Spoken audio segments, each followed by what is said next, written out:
What's going on, guys? Welcome back to the channel. Today I have some more finds to share with you all. Now, traditionally I sit here and I talk about all this NES goodness that I find. Today's going to be a little bit different, at least when it comes to licensed NES games. We're going to be talking about some oddball stuff, some things that I typically don't talk about on this channel. So my dad actually did some game hunting for me. He lives in a small community that has a thrift store, so occasionally he jumps in there just to see if there's anything that I need. Well, he came across some Nintendo Wii games. Now, again, I don't talk about the Nintendo Wii probably ever on this channel. I do have one. It's the red, I think it's the 25th anniversary model. I have a few games, not a lot. It's just a system that I don't get too excited about. I don't enjoy motion controls, and it just kind of sits on a shelf. I think the only one that plays it in my family is my son, so he really enjoys some of those motion control games and some of the sports games on the Nintendo Wii. So they were about $2 each. I told him to go ahead and pick them up. Not sure if they're going to end up in my collection or eventually trade them off. Not really sure. The first game was Super Paper Mario. This is a Nintendo Select version. I really don't know if that means anything when it comes to collecting Nintendo Wii. The sad thing about this game is that it looks like it's been chewed up by a dog, or at least the cases. The disc and manual are still in very good condition. I've never played a Paper Mario game, if you can believe that or not. I hear they're fairly decent, very unique, so I might at least jump into it to say that I have played one. And then also he picked up Mario Super Sluggers. Again, this is a Nintendo Select version. A game that I probably will never play. I know my son will. Anytime you have baseball and Mario and you mix them together, he'll get pretty excited about that. But it's in very good condition, and that one also has the manual. Now, this was an interesting game because I remember playing a lot of it on the Nintendo 64, and that is Goldeneye 007. In fact, my dad and I played this a ton. He would only want to play on sniper mode, and so we played just a ton of that together. It was good bonding. I'm kind of curious if this game is any good. I've heard that the multiplayer on this is really fun, but that really makes the GoldenEye 007 game what it is the multiplayer. So kind of curious about this one. I might jump into it, might not, who knows. And then kind of a strange game. This is Mario and Sonic at the London 2012 Olympic Games, yellow case, which is kind of interesting. I always find these ones kind of curious, just anytime you mix Sonic and Mario together. It's just kind of a weird thing to see, for me at least. But again, this is probably a game that my son will be fairly excited about. So again, might keep it, might trade it. And then tucked in with all these Wii games was a Wii U game. Now, something that you typically don't see quite yet in thrift stores, and that was Mario Kart 8. This one's in fairly good condition. This one didn't have the manual.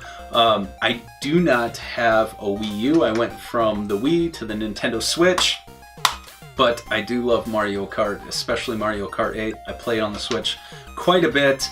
My son has a 3DS, and I believe it's Mario Kart 7 that he plays on that one. So this one I definitely will be trading off. I just don't really have a desire to get a Wii U, or at least quite yet. So that was kind of curious that it was stacked in there, but for $2, might as well pick it up. And then I don't have this game to share with you because I've already traded it, and it was Metal Slug 7. I believe that was on the DS or 2DS. You guys will definitely correct me down in the comments below. I know it's a fairly desirable game. I love Metal Slug.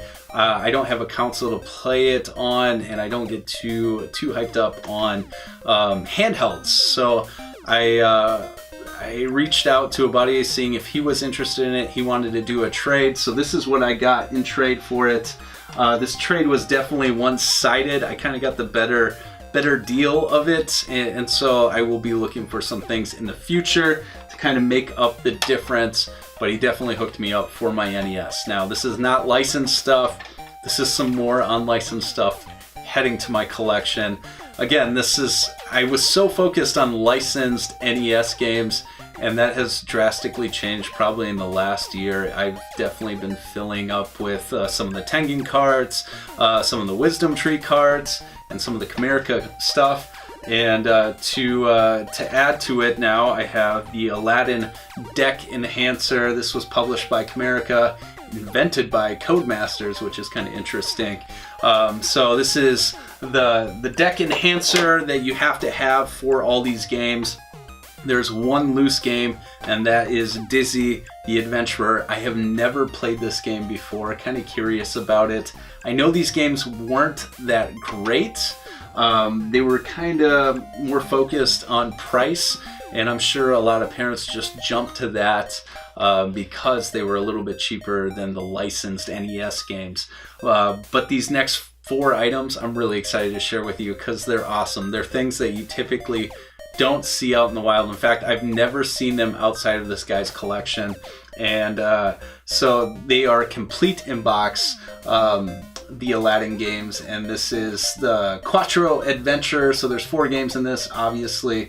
Boomerang Kid, Super Robin Hood, Treasure Island Dizzy, and then Linus Spacehead. So again, very minty, very excited to have these in my collection. They're gonna look great on the shelf. And then another 4-in-1 cart. This is the Quattro Sports Edition. So this has baseball, soccer, tennis, and BMX, which I love BMX. I wonder if it's a decent game. My guess is probably not. Maybe it is, not really sure. But again, very minty, looks incredible. Something that you don't see often. I know they're not terribly expensive, but very uncommon. This box is a little more beat up, and this is Micro Machines, and I hear this is a fairly decent game, and the box has got a little rip on the back, but it looks so awesome. And then the last thing that I was probably most excited about, it is Linus Spacehead's Cosmic Crusade. I hear this is a fairly decent game, and it looks just really awesome. The box art looks incredible. This one is probably in the best condition it can actually be in, and just looks so good. Definitely excited to add these to the shelf again. I felt that that was kind of a one-sided trade, so hopefully I'll be tracking down some more stuff in the near future to kind of even it out. But they are going to look amazing on the shelf. That's really all I had to share with you guys today. Make sure you check me out on Instagram and Twitter. Make sure you like, comment, and subscribe. That definitely helps me out a ton. And thank you guys so much for watching. I'll catch you later. See ya.